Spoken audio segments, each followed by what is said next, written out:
My name is Edson Arantes do Nascimento, Pelé. Pelé vient de s'éteindre. Voici 3 choses que vous ne saviez peut-être pas sur la légende du football.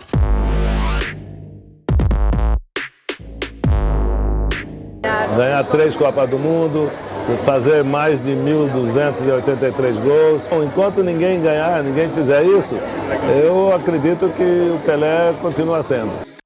Le jour où Pelé a marqué son 1000e but, en novembre 69, il est à 998 buts. Il se trouve dans la ville de João Pessoa, une petite bourgade du Brésil. Pelé ne marque qu'un seul but. Il s'arrête à 999 buts parce qu'il estime certainement que la petite ville de João Pessoa n'est pas assez grande pour la grandeur qu'il est, ce roi Pelé. Il attend le match suivant. Ce match-là se passe au stade Maracanã, le stade historique du Brésil, à Rio de Janeiro. Plus de 80 000 personnes qui sont réunies dans ce stade.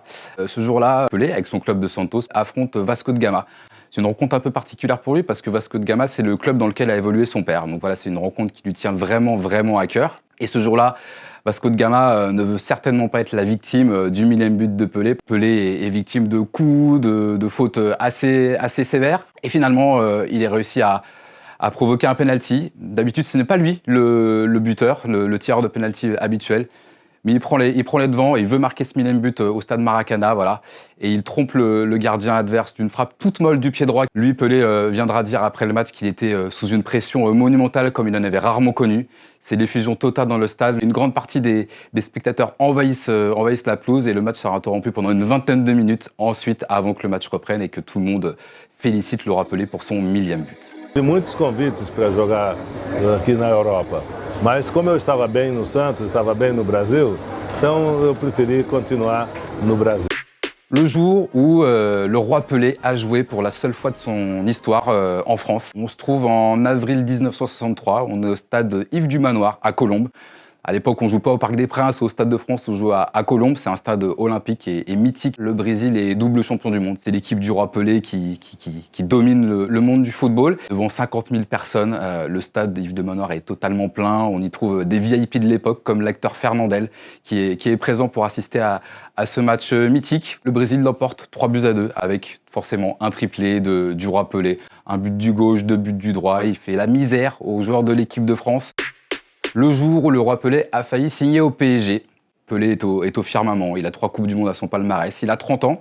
Il joue depuis toujours dans le club de Santos, mais le club de Santos, à cette époque-là, il est en difficulté économique. Et le PSG, qui vient d'être créé depuis seulement un an, a une petite idée en tête, c'est de faire signer le roi Pelé dans la capitale. L'idée, elle paraît un petit peu folle, un peu saugrenue, mais le PSG a des moyens financiers.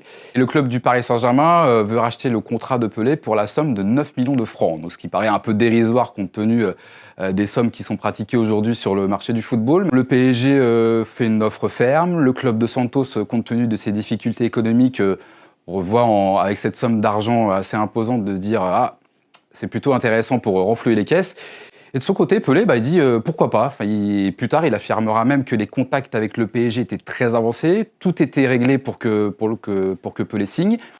Et à la clé, le contrat de Pelé devait lui rapporter 1,2 million de francs par an. Sauf qu'en final, tout capote, parce que des investisseurs américains ont la bonne idée de donner beaucoup plus d'argent au club de Santos. La contrepartie, c'est que le club de Santos doit effectuer une tournée aux États-Unis avec Pelé, évidemment, sur les matchs du club de Santos aux États-Unis.